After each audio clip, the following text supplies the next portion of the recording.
Hi friends, ഏവർക്കും ക്രിക്ടോക്ക് മലയാളത്തിലേക്ക് സ്വാഗതം. സഞ്ജു വി സാംസൺ നമ്മൾ ഈ റിവ്യൂ ചെയ്യുന്ന സമയത്ത് ആദ്യം പറയേണ്ട പേര് ഏതാണെന്ന് ഒരു സംശയമില്ല, അത് സഞ്ജുവിൻ്റെ തന്നെയാണ്. സഞ്ജുവിൻ്റെ ചിറകിലേറി ടീം ഇന്ത്യ സെമിയിൽ പ്രവേശിച്ചിരിക്കുന്നു. 2026 T20 വേൾഡ് കപ്പിൻ്റെ അവസാനത്തെ നിർണായകമായ മത്സരത്തിൽ വെസ്റ്റ് ഇൻഡീസിനെ 5 വിക്കറ്റിന് പരാജയപ്പെടുത്തിയാണ് ടീം ഇന്ത്യ സെമിയിൽ പ്രവേശിച്ചിട്ടുള്ളത്. നമുക്കറിയാം, കൊൽക്കത്തയിലെ ഈഡൻ ഗാർഡൻ സ്റ്റേഡിയത്തിൽ നടന്ന മത്സരത്തിൽ ആദ്യം ബാറ്റ് ചെയ്ത വെസ്റ്റ് ഇൻഡീസ് നിശ്ചിത 20 ഓവറിൽ 4 വിക്കറ്റ് നഷ്ടത്തിലാണ് 195 എന്ന ഒരു ഭേദപ്പെട്ട സ്കോർ നേടിയിട്ടുള്ളത്. ഇവിടെ ഭേദപ്പെട്ട സ്കോർ എന്ന് 195 പറയുന്നത് ഈഡൻ ഗാർഡൻ സ്റ്റേഡിയം നമുക്കറിയാം ഒരു ഹൈ സ്കോറിംഗ് മെനുവാണ്. അവിടെ ഒരു 200-220 റൺസ് ഫസ്റ്റ് ബാറ്റ് ചെയ്യുന്ന ടീം എടുത്താൽ പോലും അത് അത്ഭുതപ്പെടേണ്ട കാര്യമില്ല എന്നുള്ളതാണ്. ആ സാഹചര്യത്തിലാണ് വെസ്റ്റ് ഇൻഡീസ് 195 റൺസ് മാത്രമേ വെസ്റ്റ് ഇൻഡീസിന് എടുക്കാൻ സാധിച്ചുള്ളൂ. അതായത് കൂറ്റിനടിക്കാർ പേര് കേട്ട വെസ്റ്റ് ഇൻഡീസിന് 195 റൺസേ എടുക്കാൻ സാധിച്ചുള്ളൂ എന്നുള്ളതാണ്. നമുക്കറിയാം, അവരുടെ ക്യാപ്റ്റനായിട്ടുള്ള ഷെയ്ൻ ജോബ്സ് ഒരു പവർ പ്ലേ തന്നെ 6 ഓവറിൽ 45 റൺസിന് വിക്കറ്റ് നഷ്ടം കൂടാതെ അവസ്ഥയായിരുന്നു വെസ്റ്റ് ഇൻഡീസിന്. പക്ഷേ അവരുടെ ക്യാപ്റ്റനായിട്ടുള്ള ഷെയ്ൻ ജോബ്സ് നമുക്കറിയാം ഒരു റണ്ണേ ബോൾ എന്ന രീതിയിലാണ് കളിച്ചത്. അദ്ദേഹം ഔട്ടാകുന്ന 33 ബോളിൽ 32 റൺസ് നടത്താൻ ഔട്ട്. അത് അവർക്ക് വലിയൊരു വിനയായി എന്നുള്ളതാണ്.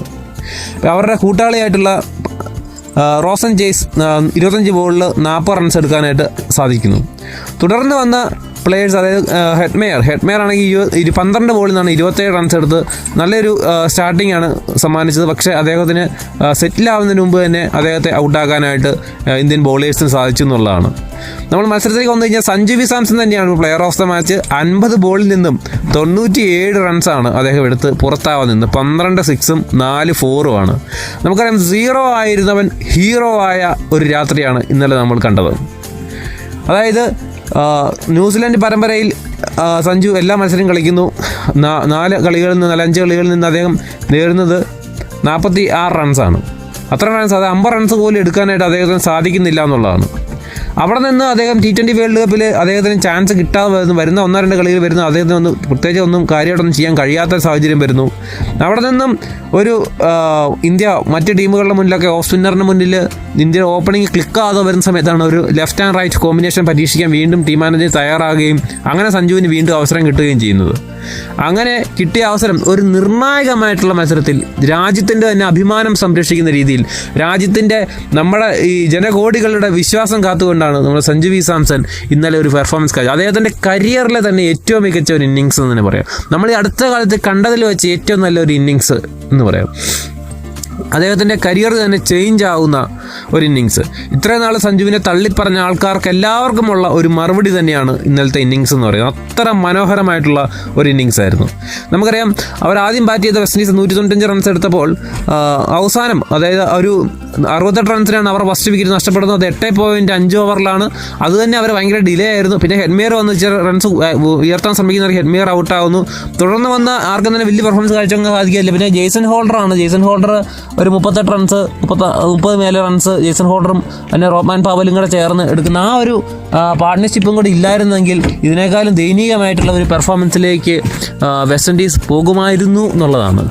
അങ്ങനെ 195 റൺസ് ഇന്ത്യ ചേസ് ചെയ്യാൻ, ഇപ്പോൾ നമുക്കറിയാം T20 വേൾഡ് കപ്പ് ചരിത്രത്തിൽ തന്നെ ഇന്ത്യ ഇതിനു മുന്നേ ചേസ് ചെയ്തേക്കുന്ന ഏറ്റവും വലിയ സ്കോർ എന്ന് പറയുന്നത് 173 റൺസാണ്. ആ സ്കോർ നിലനിൽക്കുകയാണ് ഈ 195 റൺസിന് വേണ്ടി ഇന്ത്യ ചേസ് ചെയ്യാൻ ഇറങ്ങുന്നു. അഭിഷേക് ശർമ്മയും സഞ്ജു വി സാംസൺ ഓപ്പൺ ചെയ്യുന്നു. അഭിഷേക് ശർമ്മ നമുക്കറിയാം കഴിഞ്ഞ ഇന്നിങ്സിൽ ഒരു അർദ്ധ സെഞ്ചുറി നേടിയ പ്ലെയറാണ്. ഈ വേൾഡ് കപ്പിന് മറ്റ് മത്സരങ്ങളാകും തിളങ്ങാൻ സാധിച്ചിരുന്നില്ല. എന്നാൽ ന്യൂസിലാൻഡായിട്ടുള്ള അവസാനം നടന്ന T20 പരമ്പരയിലൊക്കെ വളരെ നല്ല ഫോമിലായിരുന്നു. അദ്ദേഹത്തിന് ഇന്ന് ഇന്നലെ കാര്യടം ചെയ്യാൻ സാധിച്ചില്ല. അദ്ദേഹം പെട്ടെന്ന് ഔട്ടായി പോകുന്നു. അത് നമുക്ക് ഫോക്കറ്റ് ഡൈനാമോ ഏറ്റവും പ്രതീക്ഷയുള്ള ഏറ്റവും ഇൻഫോമിൽ കളിക്കുന്ന നമ്മുടെ ഇഷാൻ കിഷൻ, അദ്ദേഹവും ഒരു 10 റൺസ് എടുത്ത് ഔട്ടാവുന്നു.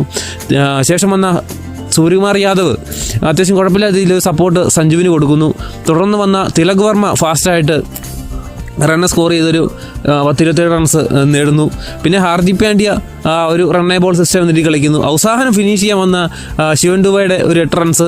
അങ്ങനെ ഒരു മനോഹരമായിട്ട് അതെല്ലാം സഞ്ജുവിന് ഒരു സപ്പോർട്ട് കൊടുത്തുകൊണ്ടാണ് മുന്നോട്ട് പോകുന്നത്. അപ്പോൾ സഞ്ജു ആണ് ഇവിടുത്തെ താരം എന്ന് പറയുന്നത്. ഇന്നലത്തെ താരം എന്ന് പറയുന്ന ആരാന്ന് വെച്ചാൽ ഒറ്റ പേരേ ഉള്ളൂ, അത് സഞ്ജു തന്നെയാണ്. ബോളിങ്ങിലേക്ക് വന്നു കഴിഞ്ഞാൽ ജസ്പ്രീത് ബുംറ ആദ്യത്തെ 2 ഓവറിൽ 12 റൺസ് മാത്രം വിട്ടുകൊടുത്ത് 2 വിക്കറ്റ് വീഴ്ത്തുന്നു. അവസാനത്തെ 2 ഓവറിൽ 24 റൺസ് അടി കിട്ടിയെങ്കിൽ പോലും ഈ ഒരു പിച്ചിൽ അതൊന്നും ഒന്നും വലിയൊരു കാര്യമൊന്നുമല്ല. എവിടെ വേണേലും ഇന്ത്യക്ക് ബോൾ ചെയ്യാൻ സാധിക്കുന്ന ഒരു പ്ലെയറാണ് ജസ്പ്രീത് ബുംറ എന്ന് പറയുന്നത്. ഇപ്പോൾ ലോകത്തെ ക്രിക്കറ്റിലാണ് ഏതൊരു ക്യാപ്റ്റന്മാരോട് ചോദിച്ചാലും ഇവൻ എൻ്റെ ടീമിലുണ്ടായിരുന്നു എങ്കിൽ എന്ന് ആഗ്രഹിക്കുന്ന ഒരു പ്ലെയർ ഉണ്ടോ എന്ന് ചോദിച്ചു കഴിഞ്ഞാൽ എല്ലാവരും പറയുന്ന ഒരു പേരാണ് ബുംറ. നമുക്ക് എവിടെ വേണമെങ്കിലും ഒരു ക്യാപ്റ്റനെ വിശ്വസിച്ച് ബോൾ ഏൽപ്പിക്കാൻ സാധിക്കുന്ന ഒരു ബോളറാണ് ജസ്പ്രീത് ബുംറ എന്ന് പറയുന്നത്. അതിന് മറ്റ് ബോളേഴ്സിൻ്റെ പ്രകടനത്തിലേക്ക് വന്നു കഴിഞ്ഞാൽ അർഷ്ദീപ് സിംഗ് 4 ഓവറിൽ 43 റൺസ് വിട്ടുകൊടുത്തു. അദ്ദേഹത്തിൻ്റെ ഓരോ ഓവറിൽ മാത്രം 24 റൺസ് അടി കിട്ടിയത്. ബാക്കി ഓവറുകളൊക്കെ തന്നെ മനോഹരമായിട്ട് ബോൾ ചെയ്യുന്നു. ഹാർദിക് പാണ്ഡ്യ 4 ഓവറിൽ 40 റൺസിന് ഒരു വിക്കറ്റ് നേടുന്നു. അസർ പട്ടേൽ 4 ഓവറിൽ 35 റൺസ്. അങ്ങനെ അതിന് വരുൺ ചക്രവർത്തി 4 ഓവറിൽ 40 റൺസ്. അങ്ങനെ വളരെ മനോഹരമായിട്ടുള്ള ഒരു ബോളിംഗ് പ്രകടനത്തിലൂടെ വെസ്റ്റ് ഇൻഡീസിനെ തളച്ച് നിർത്താനായിട്ട് ഇന്ത്യക്ക് സാധിക്കും. ഇന്ത്യയുടെ 19.2 ഓവറിലാണ് ഇന്ത്യ 199 എന്ന റൺസിലേക്ക് എത്തുന്നത്. അവസാനത്തെ ഒരു 6 ഓവറിൽ 60 റൺസായിരുന്നു ജയിക്കാൻ വേണ്ടിയിരുന്നത്. പിന്നീട് അത് 5 ഓവറിൽ 50 റൺസായി, 4 ഓവറിൽ 40 സംതിങ് റൺസായി, 3 ഓവർ ആയപ്പോഴത്തേക്കും അത് 25 റൺസിലേക്ക് എത്തുന്നു. 2 ഓവറിൽ 17 റൺസ് എത്തുന്നു. ലാസ്റ്റ് ഓവറിൽ ജയിക്കാൻ വേണ്ടിയിരുന്നത് 7 റൺസ് മാത്രമാണ്. ആ 7 റൺസ് നേടുവാനായിട്ട് സഞ്ജുവിന് വേണ്ടി വന്നത് 2 ബോൾ മാത്രമാണ്. ആദ്യത്തെ ബോളിൽ 6 അടിച്ച് സ്കോർ ലെവലാകുന്നു. രണ്ടാമത്തെ ബോളിൽ ബൗണ്ടറി നേടിക്കൊണ്ട് ഇന്ത്യയെ സെമിയിലേക്ക് എത്തിക്കാനായിട്ട് സഞ്ജു വി സാംസന് സാധിക്കുന്നു എന്നുള്ളതാണ്. അത്ര മനോഹരമായിട്ടുള്ള ഒരു ഇന്നിങ്സ്. നമുക്കറിയാം ഇവിടെ കുറച്ച് റെക്കോർഡുകൾ തകർക്കപ്പെട്ടിട്ടുണ്ട്. ഇന്ത്യ ചേസ് ചെയ്യുന്ന സമയത്ത് ഏറ്റവും കൂടുതൽ റൺസ് നേടിയിട്ടുള്ളത് വിരാട് കോഹ്ലിയാണ്. 82 റൺസ് 2 തവണ നേടിയിട്ടുണ്ട് അദ്ദേഹം. 82 റൺസ് നോട്ട് ഔട്ടിൽ നിന്ന് ഇന്ത്യയെ ചേസ് ചെയ്ത് ജയിപ്പിച്ചിട്ടുണ്ട്. ആ റെക്കോർഡ് സഞ്ജു തൻ്റെ പേരിലേക്ക് മാറ്റിയിരിക്കുകയാണ് 97 റൺസ് നേടിക്കൊണ്ട്. അതുപോലെ തന്നെ ഇന്ത്യ T20 150 റൺസ് ചേസ് ചെയ്തതാകെ 3 തവണയാണ്. ഇതിപ്പോൾ 4ാമത്തെ തവണയാണ്. ആ 3 തവണ ഇന്ത്യ ചേസ് ചെയ്തപ്പോൾ മാൻ ഓഫ് ദ മാച്ച് ആയത് വിരാട് കോഹ്ലിയാണ്. നമുക്കറിയാം ഈ സീസണിൽ ഇപ്പം വിരാട് കോഹ്ലി ഇല്ല, വിരാട് കോഹ്ലി വിരമിച്ചിട്ടുണ്ട്. അപ്പോൾ അതുകൊണ്ട് തന്നെ ആ ഒരു പദവി അല്ലെങ്കിൽ ആ ഒരു റോൾ ഏറ്റെടുത്തുകൊണ്ട് മനോഹരമായിട്ട് ഫിനിഷ് ചെയ്യാനായിട്ട് നമ്മുടെ സഞ്ജു വി സാംസന് സാധിച്ചു എന്നുള്ളതാണ് ഇന്നത്തെ കളിയുടെ പ്രത്യേകത. നമുക്കറിയാം ഒരു ജീവൻ മരണ പോരാട്ടമായിരുന്നു ഇന്നലത്തേത്. ആര് ജയിക്കുന്നോ അവർ സെമിയിൽ പ്രവേശിക്കും. അവർ ഇംഗ്ലണ്ടായിട്ട് വാങ്കഡയിൽ ഏറ്റുമുട്ടേണ്ടി വരും എന്നുള്ളതാണ്.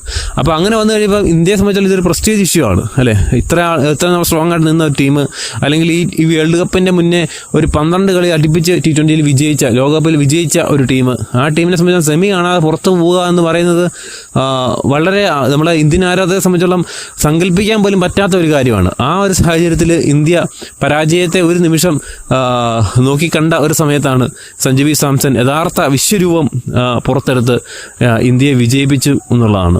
അപ്പോൾ എന്തായാലും കൺഗ്രാജുലേഷൻസ് ടീം ഇന്ത്യ.